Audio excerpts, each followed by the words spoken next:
Hey guys, welcome back to my channel. कैसे हैं आप लोग? आई होप अच्छे होंगे और आप अपनी यूजीसी नेट की एग्ज़ाम की तैयारी कर रहे होंगे। जैसा कि आप जानते हैं कि मैं पिछले कुछ दिनों से बीपीएससी से रिलेटेड जो भी मैं अपनी तैयारी कर रही हूँ उसके ब्लॉग्स डाल रही हूँ। मैं यूजीसी नेट से रिलेटेड कोई भी वीडियोज़ नहीं डाल रही हूँ। उसके पीछे बहुत सारे रीज़न्स थे क्योंकि जो यूजीसी नेट के एग्ज़ाम में बहुत सारे कन्फ्यूज़न थे। सीबीआई का जो भी कहना था और आयोग की तरफ से कुछ भी जवाब नहीं देना, तो उन सब के बीच में मैं अपने टाइम को वेस्ट नहीं करना चाहती थी। इस वजह से मैंने एक चीज़ को चुन लिया क्योंकि वो मेरी एक बोलते हैं ना कि वो मुझे हर हाल में चाहिए, जो कि है बीपीएससी। और नेट जेआरएफ के लिए क्या है कि मैं दिसंबर वाला भी चाहूँ तो दे सकती हूँ क्योंकि उसके पास आपको साल में 2 बार मौके मिलते हैं, लेकिन बीपीएससी में साल में 1 बार ही मौका मिलता है। और मुझे इस वक्त जॉब की बहुत ज़्यादा ज़रूरत है। मुझे हर हाल में एक ना एक जॉब चाहिए, तो वजह से मैंने बीपीएससी का रास्ता चुन लिया है। हालांकि मैं आप लोगों के लिए अभी एक स्ट्रेटजी वीडियो ला रही हूँ क्योंकि आप लोगों में से बहुत सारे बच्चों ने कमेंट कर रहा था कि मैम प्लीज़ इस जो जेआरएफ है उसके लिए कुछ भी बताइए। तो देखिए, मैं 2 बुक आप लोग को प्रेफर करूँगी। एक यूजीसी नेट के लिए अगर किसी को लेना है तो, अदरवाइज़ आप छोड़ भी सकते हैं क्योंकि आप लोगों की तैयारी ऑलमोस्ट हो चुकी होगी। नहीं भी होगी तो 20 दिन आपके पास बचे हैं। 20 दिन का 20 मतलब एक होता है ना कि डे 1 से लेकर के डे 20 तक आपको अपनी स्ट्रैटेजी बनानी होगी। जैसे कि मैं जो स्ट्रैटेजी फॉलो कर रही हूँ उसके अकॉर्डिंग मैं आपके साथ शेयर करती हूँ। देखिए कि जैसे मेरे पास 60 डेज़ थे। 1 अगस्त को मैंने ये बनाया था, 1 अगस्त से और 30 सितंबर को मेरी एग्ज़ाम है, तो मैंने 2 महीने के लिए मैंने 60 डेज़ का अपना चार्ट बनाया क्योंकि इतने ही समय मेरे पास बचे हुए हैं। तो ऐसा ही आपको अपने लिए एक टेबल पे जहाँ पे आप पढ़ते हैं वहाँ पे या फिर सामने की दीवार पे आपको एक चार्ट लगाना है जिसमें आपको 1 से लेकर के 20 डेज़ काउंट करने हैं और उसका वो एक स्ट्रक्चर बनाना है। उसके बाद एक साइड पे जैसे मैंने अपना हिस्ट्री, साइंस, करंट जो भी है मुझे उसके अकॉर्डिंग मैंने लिखा हुआ है अपना, जिस हिसाब से जितने मार्क्स जिस सब्जेक्ट में आते हैं तो मैंने सबसे पहले उसको रखा है। वैसे ही आपको अपना जो भी सब्जेक्ट है यूनिट 1, यूनिट 2, यूनिट 3, यूनिट 4 ऐसे करके लिखना है। 20 दिन में आपको 20 यूनिट है आपके पास, क्योंकि पेपर 1 में 10 यूनिट है और पेपर 2 में 10 यूनिट है, तो 20 दिन का 20 यूनिट आपको लिखना है। ठीक, अभी आपको लग रहा है कि अरे बहुत टाइम है, हो जाएगा, नहीं हो जाएगा। देखिए, 2 बच्चे परेशान होते हैं, एक वो जो कुछ नहीं पढ़े होते हैं और एक वो जो बहुत कुछ पढ़े होते हैं। तो दोनों ही सिचुएशन में आपको काम रहना है और अच्छे से पढ़ाई करनी है। तो पहले आपको अपना एक 20 दिन में 20 यूनिट को लिखना है। ये साइड में आपको अपना चार्ट बनाना है सब्जेक्ट का भी, यूनिट 1, यूनिट 2 ऐसे करके। और अब आपको देखना है कि आपको किस यूनिट में प्रॉब्लम नहीं हो रही है। जिस यूनिट में प्रॉब्लम नहीं हो रही है तो आपको उसको बस 1 घंटा देना है दिन भर में।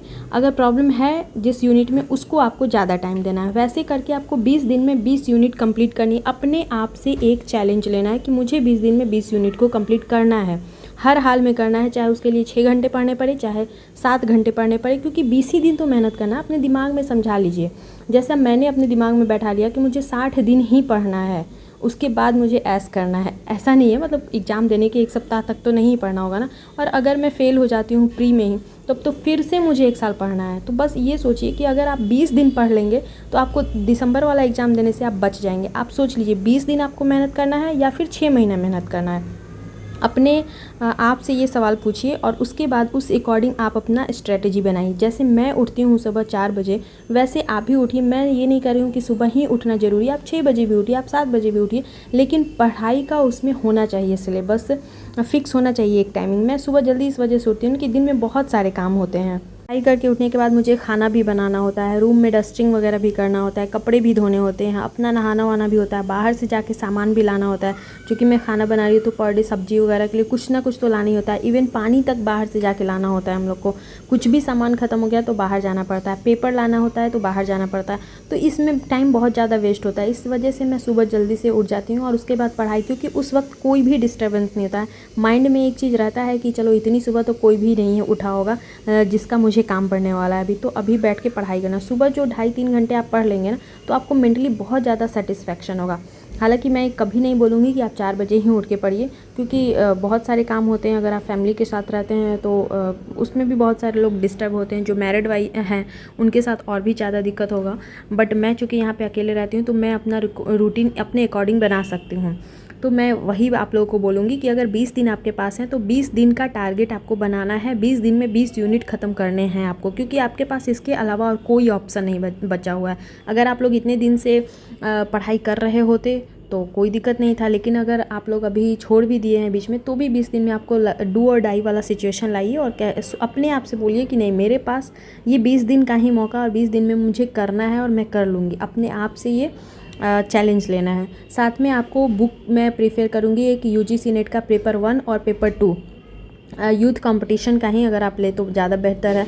मेरे पास दृष्टि वाली भी है, मेरे पास यूथ कंपटीशन है, बट मैंने पढ़ा किसी को भी नहीं है। सीरियसली स्पीकिंग, मैंने किसी को भी नहीं पढ़ा, क्योंकि मैं अपना नोट्स बनाती हूँ और मैं नोट्स से ही पढ़ती हूँ। और जो प्रीवियस ईयर के क्वेश्चन मैं बार बार बोलती हूँ, उसको आपको रटना नहीं है, आप उसको पढ़ के समझना है। हालांकि मैं बोलूँगी कि अभी 20 दिन में आप 5 साल के क्वेश्चंस को एक बार याद कर लीजिए या फिर एक बार पढ़ लीजिए। वहाँ से भी क्वेश्चंस बहुत सारे बन जाते हैं, जो भी एक्सप्लेनेशन वगैरह है वो अच्छे से देख लीजिए।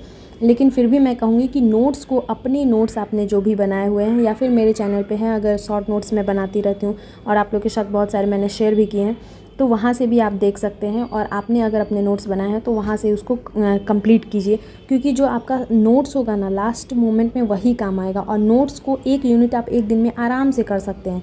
लेकिन आप किसी चाहेंगे कि मैं किसी का वीडियो देख के पूरा एक यूनिट कंप्लीट कर दूँ एक दिन में, तो वो नहीं पॉसिबल है। इसलिए मैं बार बार बोलती हूँ कि एग्ज़ाम से पहले नोट्स बनाने का टाइम होता है और एग्ज़ाम के टाइम पे उस नोट्स को पढ़ने का टाइम होता है, ना कि वीडियो देख के नोट्स बनाने का टाइम होता है। अभी बैठ के आप नोट्स बनाने चलोगे तो वो उतना टाइम नहीं है। आपने जो नोट्स आप पहले से बना रखे हैं उसी को पढ़िए। में आपको पेपर 1 को भी नहीं छोड़ना है। पेपर 1 के बहुत सारे क्वेश्चंस मैंने करवाए हुए हैं, मेरे चैनल के प्लेलिस्ट में जाके आप देख सकते हैं। आपको बुक खरीदने की कोई ज़रूरत नहीं। मैं ये नहीं कहूँगी कि आप 20 दिन के लिए जाके 500 रुपये की किताब खरीद के ले जाओ। मैंने अपने चैनल पे बनाया हुआ है वीडियोज़, बहुत सारे वीडियोज़ मैंने डाले हैं, हायर एजुकेशन के, टीचिंग एप्टीट्यूड के, ICT के, बहुत सारे वीडियोज़ मैंने डाले हुए हैं, तो आप वहाँ से जाके भी पढ़ सकते हैं। और हिंदी वाली तो मोस्टली लोगों के पास होगी ही। मैंने घटना चक्र की यहाँ पे लगाई क्योंकि मेरी बाकी बुक मिल नहीं रही थी, इस वजह से मैंने नहीं लगाया। तो यूथ कंपटीशन, घटना चक्र कोई भी है तो आपको प्रीवियस ईयर सिर्फ इससे करना है। बाकी मैं बोलूँगी, बार बार मैं बोल रही हूँ कि आपको नोट्स से ही पढ़ना है। नोट्स पढ़िएगा क्योंकि वो कंप्लीट एक रहता है। और एक चैप्टर का नोट्स आप कोई भी यूनिट का उठा के देखिए ना, एक चैप्टर का नोट्स आपको 1 से 1.5 पेज में ख़त्म हो जाता है। तो वही ज़्यादा अच्छा है ना कि आपको बार बार बहुत सारी, और एक क्वेश्चन को देखिएगा ना तो आपको 50 तरीके से पूछ रहेगा, आप कितना याद कीजिएगा। उससे अच्छा है कि नोट्स से जाके बैठ के रिवाइज़ कीजिए। 20 दिन का समय है और काफ़ी होता है 20 दिन, ऐसा नहीं है कि आप 20 दिन में कुछ नहीं कर सकते हैं। और कोई बात नहीं, अगर कुछ नहीं भी होता है इसमें तो भी आप दिसंबर के लिए तो प्रिपेयर हो जाएंगे ना। आपका जो बेड का आने वाला है उसके लिए तो रेडी हो जाएंगे। और एक और मैं बात बोलूँगी कि बेड के लिए भी बहुत ज़्यादा हल्ला हंगामा हो रहा है। मैं देख रही हूँ बहुत सारे चैनल वाले ने बहुत बेड के ऊपर बहुत ज़्यादा घमासान लगा दिया है कि एकदम बिना असिस्टेंट प्रोफेसर, बिना नेट PhD के भी आप बन सकते हैं। तो देखिए, रियलिटी क्या है वो हम लोग जानते हैं अच्छे से, क्योंकि हम लोग नेट क्वालिफाई करके बैठे हुए हैं और रियलिटी क्या है वो जानते हैं। आप सिर्फ एलिजिबल होंगे, जॉब आपको नहीं मिलेगी उसके बेसिस पे। इसलिए मैं बोल रही हूँ कि आप JRF लेने के बारे में सोचिए। JRF लेने से ही फ़ायदा है, नेट करने से कोई फ़ायदा नहीं है। इसलिए अपनी तैयारी को इतना अच्छा कीजिए, इतना स्ट्रॉन्ग कीजिए कि आपको JRF मिल सके। आप ये मत सोचिए, दिमाग में बैठा के बैठिए कि बस नेट हो जाएगा और मैं बहुत खुश हो जाऊँगी, उससे कोई फ़ायदा नहीं होने वाला है नेट निकाल के भी। क्योंकि हम लोग देख रहे हैं ना कि क्या फ़ायदा है क्या नुकसान है। हाँ, बस आप एलिजिबल हो जाएंगे कि आप असिस्टेंट प्रोफेसर का फॉर्म भर सकते हैं, लेकिन आपको नौकरी नहीं मिलेगी। यही सत्य है, बिहार यूनिवर्सिटी में यही होता है। बाकी का मैं नहीं जानती हूँ, कंपटीशन तो देखा जाए हर जगह है, बट स्टिल मैं बोलूँगी कि आप अपनी तैयारी को अच्छे से कीजिए। और आपके पास टाइम है, जो आज से अभी ही आप अपना एक चार्ट बनाइए कि कल सुबह आपको उठ के कौन से टॉपिक पहले करने हैं। अगर आपने जो चीज़ को पढ़ा हुआ है तो आप ऐसा कीजिए, पहले उसी को रिवाइज़ कर लीजिए। उससे क्या होगा कि आप डीमोटिवेट नहीं होंगे, आपको लगेगा कि अरे मैंने तो ये पढ़ा हुआ है और मैं कर लूँगी आसानी से। और देखिए, ये UGC नेट का एग्ज़ाम क्वालिफाई करना कोई ज़्यादा टफ काम नहीं है, बहुत आसान है, बहुत बच्चे करते भी हैं। और जो भी बच्चे इस बार भीमराव अम्बेडकर बिहार यूनिवर्सिटी से PhD के लिए वो फॉर्म अप्लाई किए थे, तो उनको एक बहुत अच्छा मौका मिल जाएगा।